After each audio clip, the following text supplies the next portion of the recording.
Well, hello everybody. I've just looked at the time and I see it's 10 to 2, so we probably ought to be getting going. My name is Nick KOCHAN, and I've come to talk about scandals. I've come to talk about cover-ups, and I've come to talk about the seamier side of British life. I am an author and journalist. I write about scandals, and I write about scandalous people.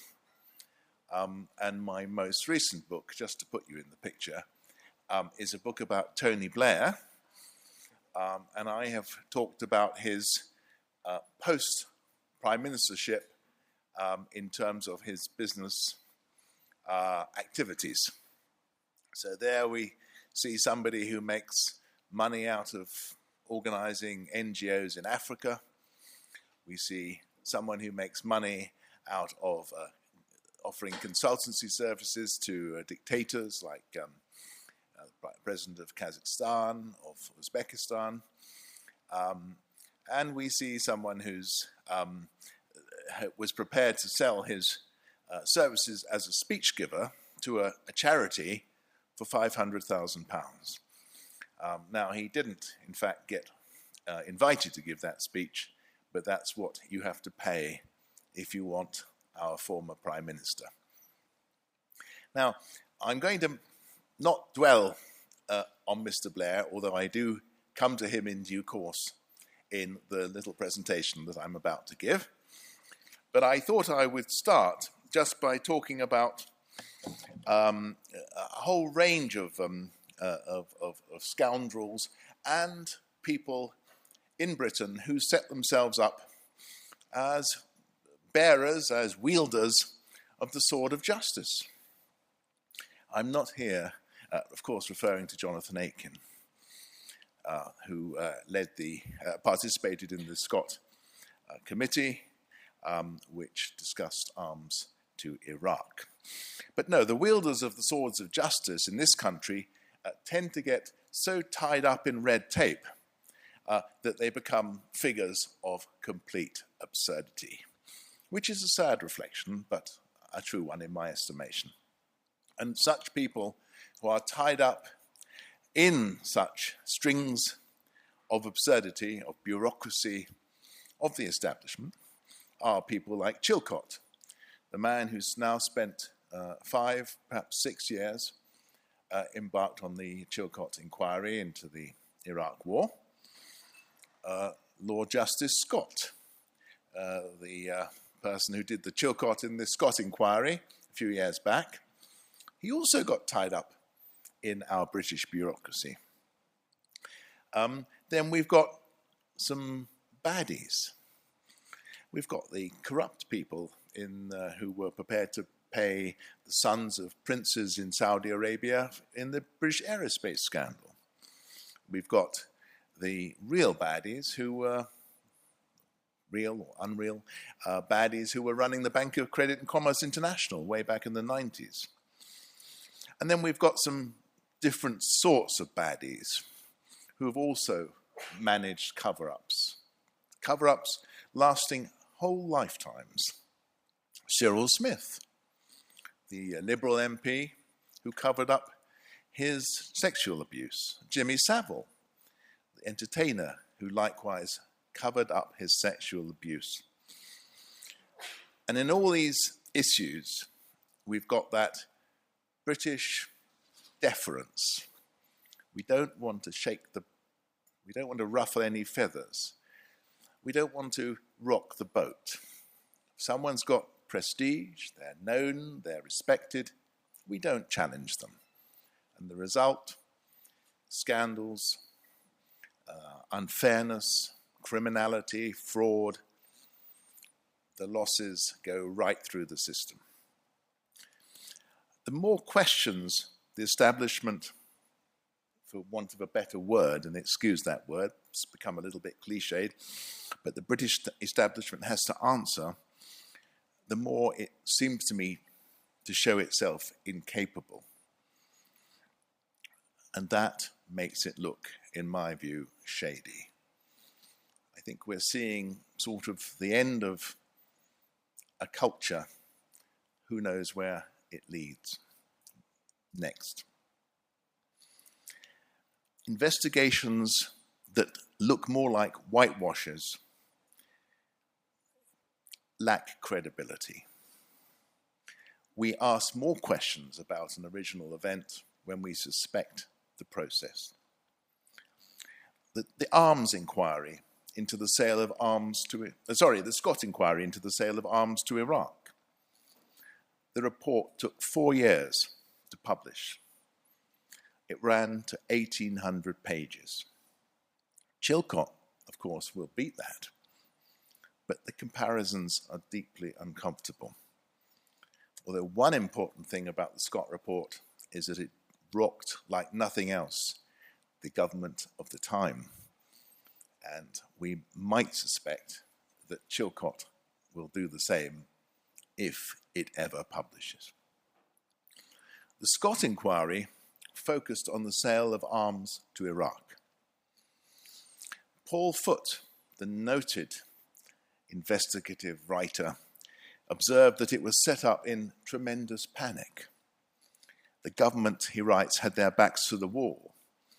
And in order to convince people that it wasn't just another whitewash, they insisted all the old rules about previous inquiries be dispensed with. So Scott couldn't extract from departments the required documents.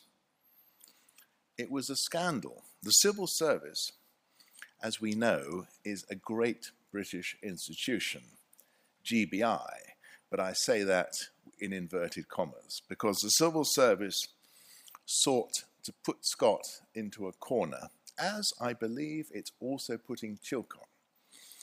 It is protecting its own, and that is the motto of the British establishment. The Economist at the time of Scott commented that Sir Richard exposed an excessively secret government machine, riddled with incompetence, slippery with the truth, and willing to mislead Parliament. That, ladies and gentlemen, is what we're seeing with Chilcott. Nothing has changed. We are talking the language of cover-ups. I contend power requires cover-ups. Networks are the agencies of power. They're about secret dealings between people who went to the same universities, worked for the same companies. They've got vested interests in scratching each other's backs. And it's a lamentable fact, and it's not only, of course, in Britain, but the country is rife with such potentially corrupt behaviour. You scratch your back, I scratch mine. It's the basic rule of corrupt behaviour. Now, as I've said, Scott bears great resemblance to Chilcott.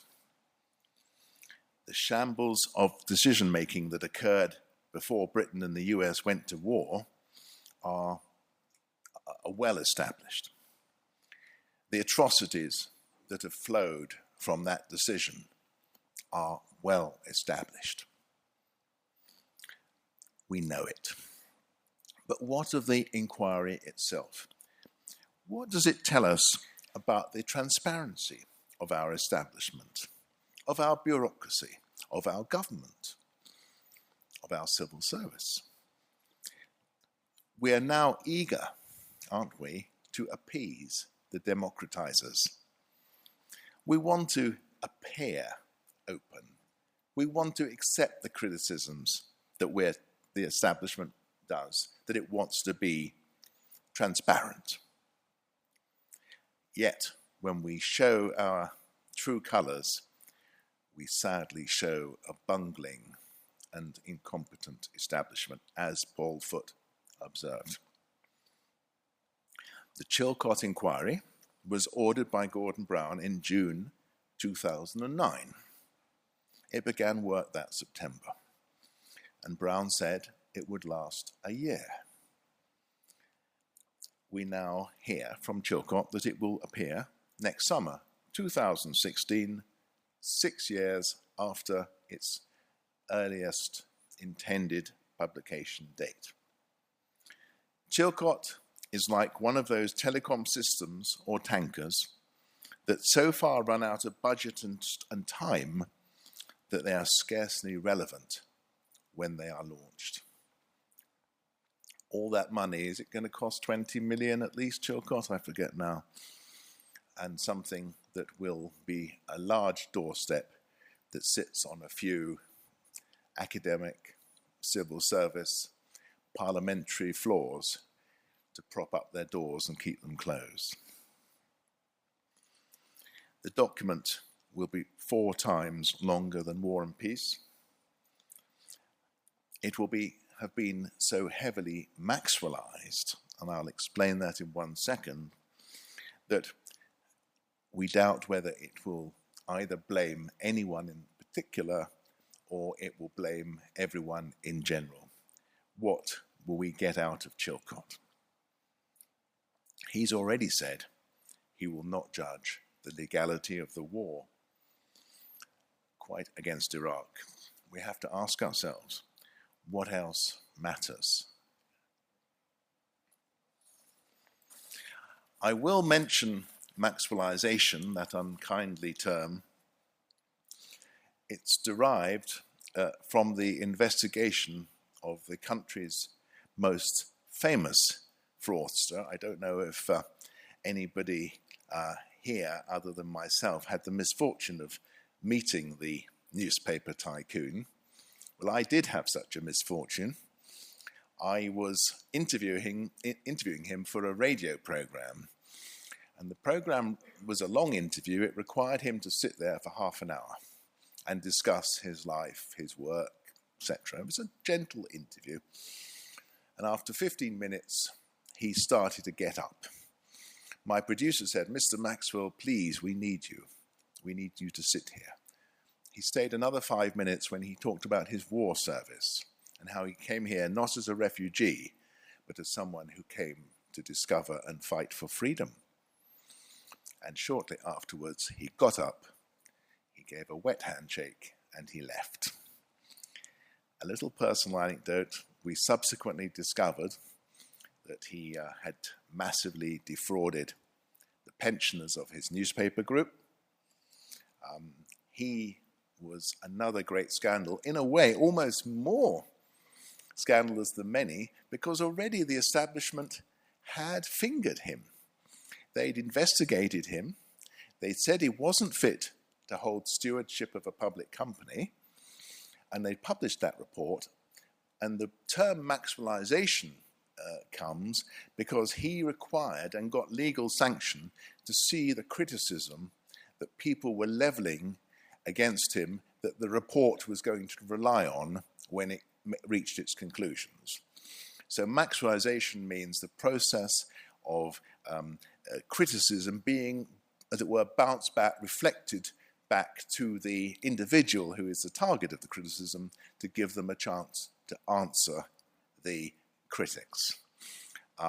Now, in the case of Maxwell, it was not it was an effective process. But clearly, in Chilcott, it has. One can imagine, the criticism goes backwards and forwards. Someone denies it, and so on and so forth.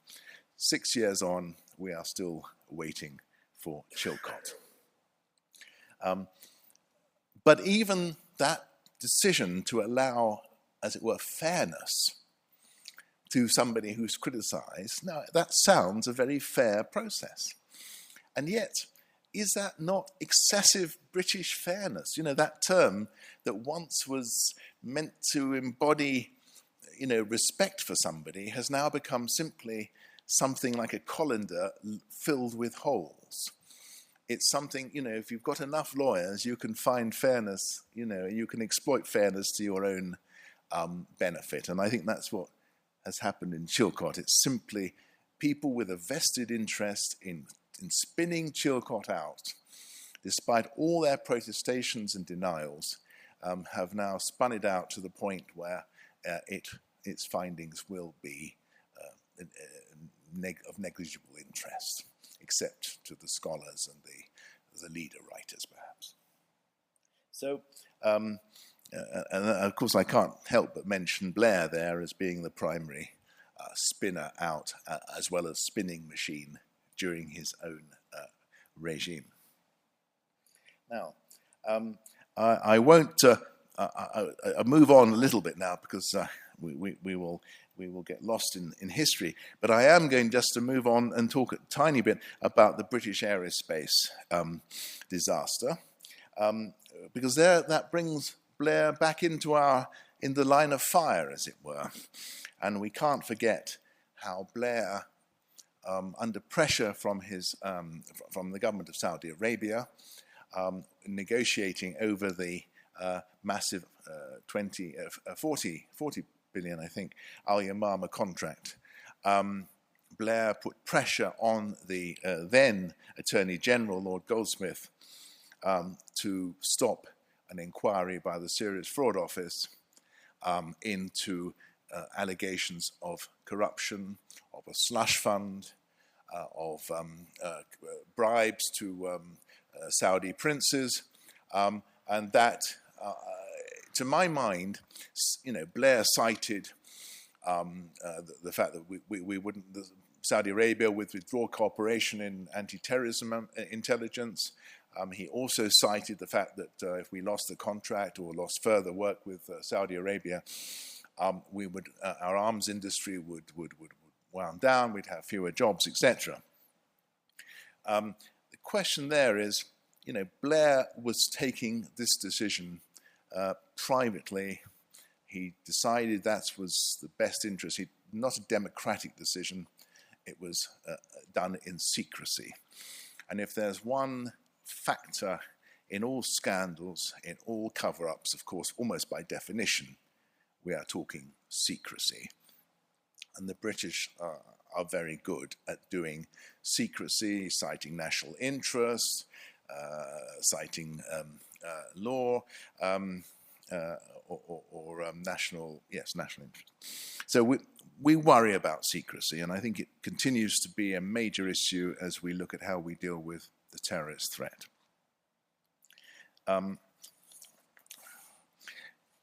In every cover-up, of course, there are victims. In every scandal, there are many victims. Sometimes they're scapegoated. And I can't help but refer to something very, very topical, namely the publication this week of the HBOS report. Where is the more evident victim than in the pinning of the entire collapse of this massive bank on one man, Peter Cummings, who was singled out from all the managers of the bank as the one that the regulators should go after. A senior person, but not the boss, not part of the magic circle of bankers, but somewhere below the magic circle. I use the magic circle term loosely, but now, 6 years on, we see some effort to pin some blame on the magic circle. And the magic circle, of course, are titled gentlemen. One is a knight, and a couple of knights, in fact. One is a peer. People who will have scratched some backs or had their own backs scratched. And it's sort of no wonder, really, that Cummings, when he was fingered, and he was fined £500,000, said, "This is tokenism at its most sinister, and it has made it feel throughout like institutional oppression." That term is very powerful, and it kind of brings to mind things like institutional racism, which is something else that the police, another great British institution, are reputed to have dealt with, but few believe it. I would like to now move on, and yes, I just wanted to talk a little bit about what I see as the City of London, which, to my mind, and I refer to the HBOS fiasco with, but not alone, not by any means alone, as operating what I can only describe as a Krusha system. Krusha being the Russian for bridge or cover. And it's very familiar within the Russian organized crime. You pin your flag to the mast of a particular leader, oligarch, hard man, and your interests will be looked after in that Krusha. Now, in the city, similar Krushas operate, and we saw it very visibly in the HBOS scandal. We saw it around the leaders of RBS, the Royal Bank of Scotland. We saw Fred Goodwin being hounded. Ultimately, we even stripped him of that treasured bauble, his knighthood. Did we look at the other directors of the RBS? Did we look at their accountants or their auditors or their lawyers? Did we look at the regulators? Did we look at the Bank of England? No, we did what the British seemed to be best, and that is finding a scapegoat and hounding him, and knowing that, believing that the public will look at the scapegoat and they'll say, it's a little bit like a pantomime. He did it. He done it. Whereas everyone in the know knows these massive collapses happen after a great deal of internal collusion, agreements, back-scratching. Shareholders aren't told. Lawyers aren't told. It's done in smoke-filled boardrooms. And the RBS scandal was concocted, or the completely unmerited, irrational, extravagant expansion of the bank at the peak of the banking market to buy ABN AMRO was Goodwin, but it was his bankers. It was his fellow directors.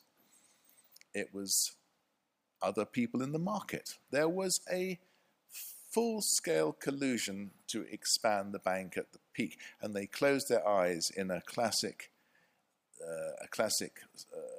cover-up, really. Cover-up, self-deception, a better word. Self-deception of the reality of the prospects for the deal. They knew, of course, the government and the Bank of England was bound to pick them up. Nobody at that point was too big to fail. You'd always be picked up. The moral hazard was absent. Now, I would like to mention as well the Guinness Affair, a subject of which I wrote a book about. Very interesting case where a takeover took place.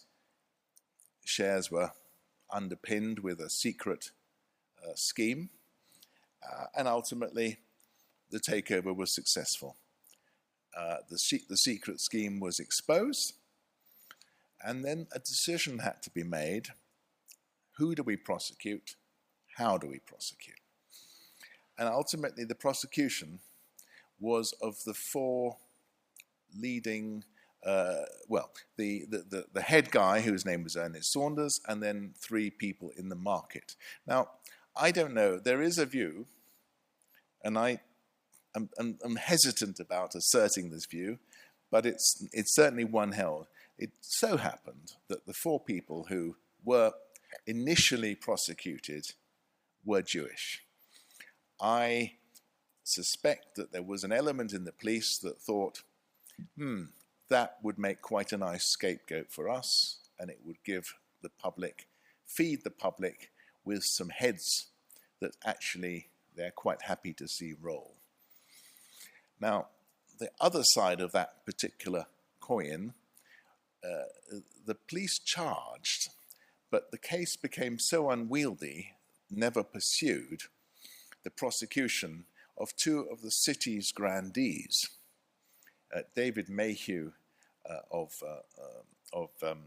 Cazenove, the stockbrokers, Queen stockbrokers, everybody else, largest corporate stockbroker in the country, Cazenove, subsequently bought by J.P. Morgan, led by distinguished David Mayhew, and then Anthony Saltz, who subsequently became the senior partner of Freshfields.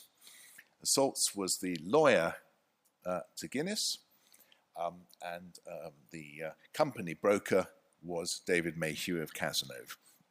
And it just so happened that those two were so far down the pack in the pecking order for prosecution in the Guinness case that the trial didn't last as long as their charges. So they walked away scot-free, and their firms, who, as I say, were pillars of the city establishment, went on, and today they're clearly both thriving. The Jewish guys who were prosecuted, convicted of what was a completely illegal share support scheme, went to jail. Ernest Saunders, as you may or may not know, is the only person ever to recover from alleged Alzheimer's. He claimed to be suffering from Alzheimer's when he was in jail after a couple of years, I think of a 5 or 7 year sentence. And he was released from jail for medical grounds, and went on, in fact, to become a very sort of successful, although rather more low-key businessman. But that recovery from Alzheimer's definitely goes down in the legends of cover-ups, of British scandals, forever. I met Ernest Saunders, and his brain was most certainly very, very sharp. But he certainly became very rich. I equally, a more personal scapegoating, and one actually that I'm personally quite angered by, occurred with the Bank of Credit and Commerce International, BCCI, scandal in 1991, when the bank was closed at the behest of the Americans. Now, the Bank of England, the BCCI had one of its largest office in London, but it had a couple of sort of subsidiary regulatory jurisdictions, namely Cayman and Luxembourg. But London was where all its staff were, its top people lived,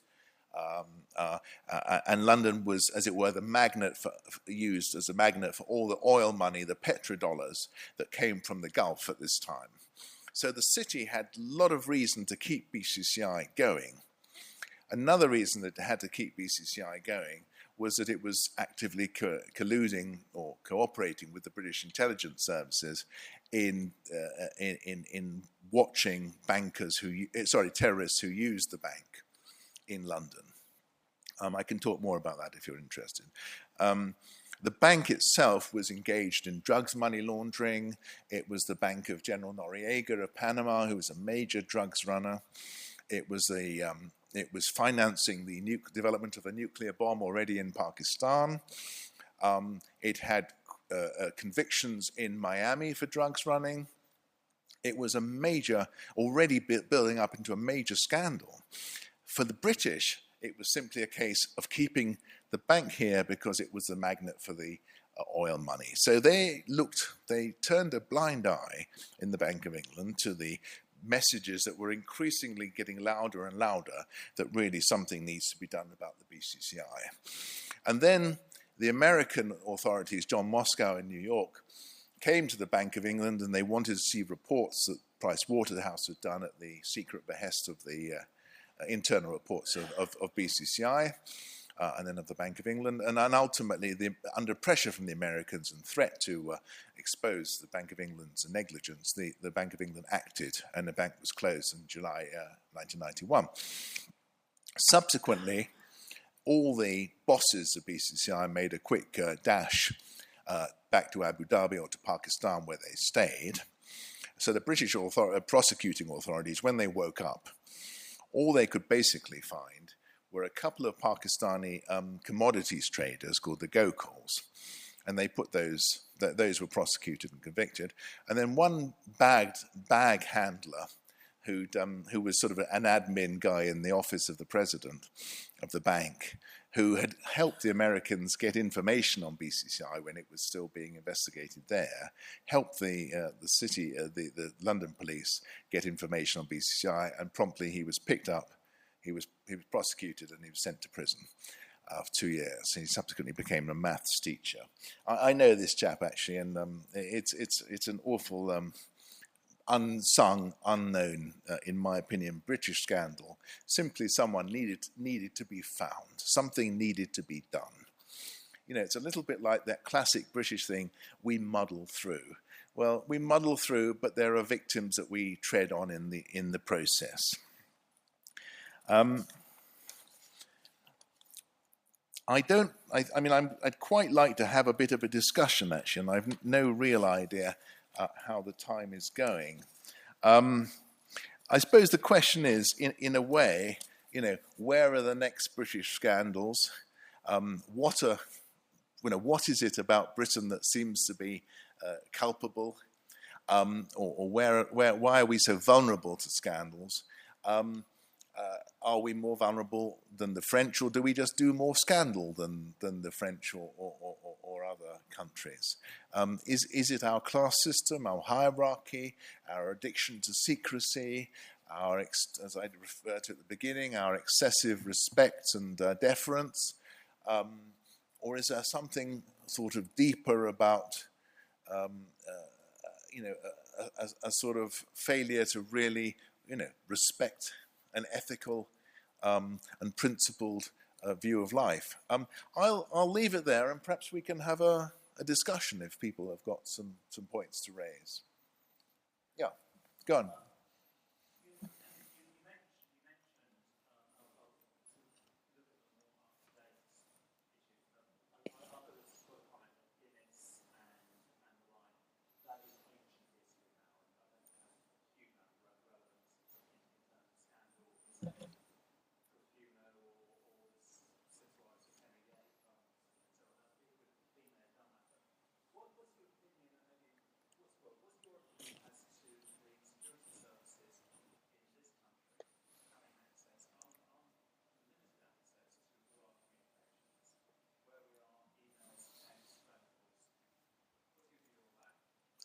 Yes, it's actually very interesting you should raise that question, because I literally was mulling over whether I would cover that, and I think it's a really interesting issue. I mean, I'm torn actually.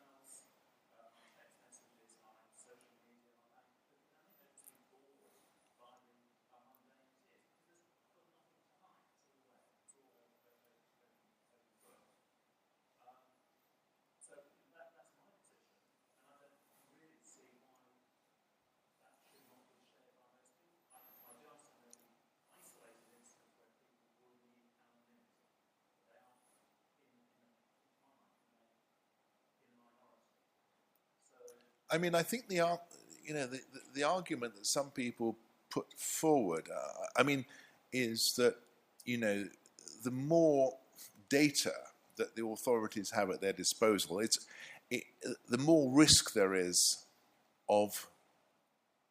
First of all, the more the question is raised: are they competent to handle this data and reach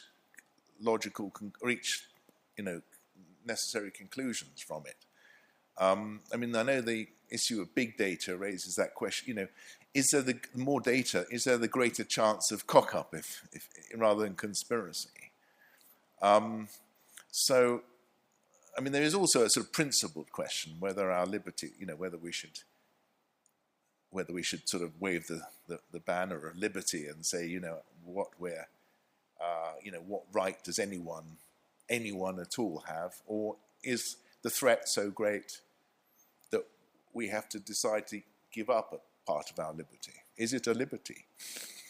Anyway, I'm sure other people have got some questions on this. Yeah. I can say, first of all, thanks for mentioning BCCI, because I'm speaking next and about a fraud that was quite similar to BCCI. In fact, that's the most similar fraud that I've ever read about to the one that I'm going to speak about. So it's not total ancient history then. There's another angle to it, which is that the FSA in the UK, I understand, was created specifically in the wake of the shutdown of BCCI to prevent a similar thing from happening again. But a similar thing has happened again, and I did talk with the FSA, and they did absolutely nothing, and half the fraud was in London. But to pick your brain a little bit about what you think is going on in London here. It's well known that the Russian oligarchs and the Ukrainian oligarchs, many of them, after they somehow acquire $1 billion in their home countries, wind up here spending the money. Do you think the reason why they don't get prosecuted for money laundering is because the government is making a conscious decision that this is somehow good for the economy, or what do you think is the reason for this?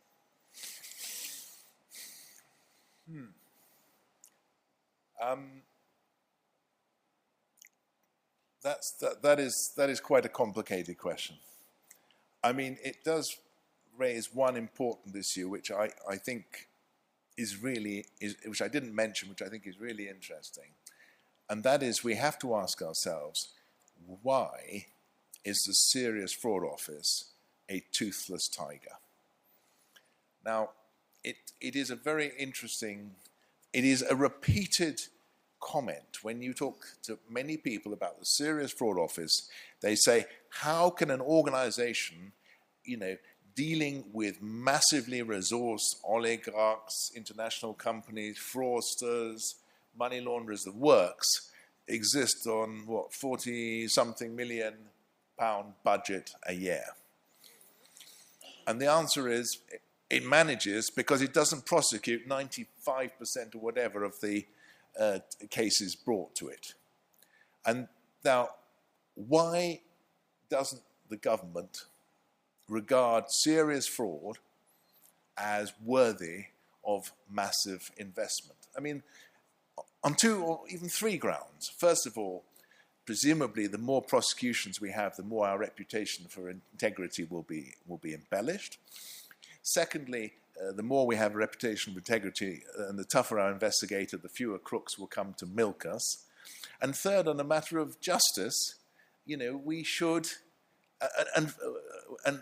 we should prosecute serious crime. And fourth, we can get money back from serious criminals by civil recovery and asset confiscation.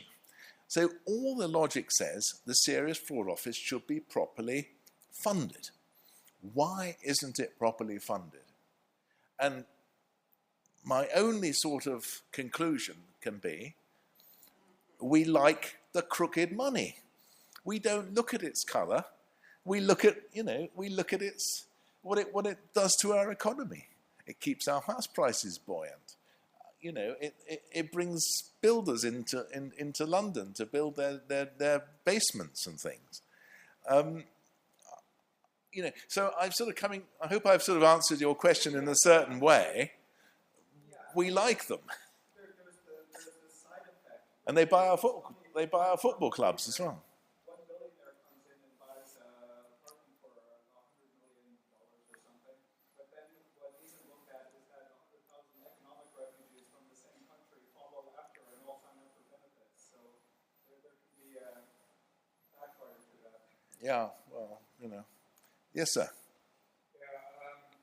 Thank you very much indeed. I was working in customs and excise at the time of the Scotland inquiry. There was a very direct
Central European institutions, big job will come on to these, are very non-transparent. And frankly, I simply do not trust people like Mr. Juncker. And I believe there is political blackmail going on at multiple levels. So we really, in fairness, we could shoot ourselves in the foot because a lot of it will just move to an even less transparent and less effective institution.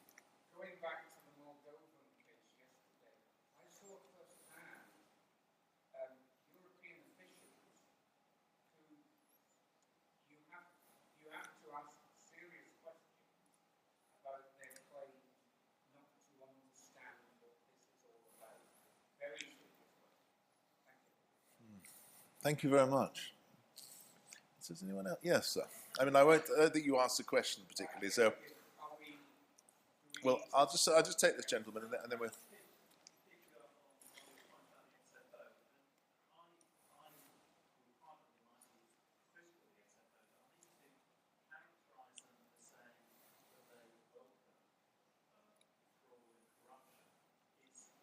I didn't say that. No, I didn't mean to say that. Sorry. I said that they just don't have the resources to deal.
I wouldn't argue at that point. Just repeat your question again. Sorry. Basically, do we not need to raise the awareness of the serious Yes. limitations in the wider Yes. at member states, Yeah. all member states, and at Central European institutions? Yeah. I think there is a huge risk. I mean, I was asked to talk about British scandals. There is a great risk that I'm overstressing the point about, our own vulnerabilities, our own problems. And, yes, if one wanted to say where today is the real laundry, the real washing machine of Europe, I wouldn't probably say London, but I would, well, at least I would say London, but I would also say, as you said, Vienna, Austria,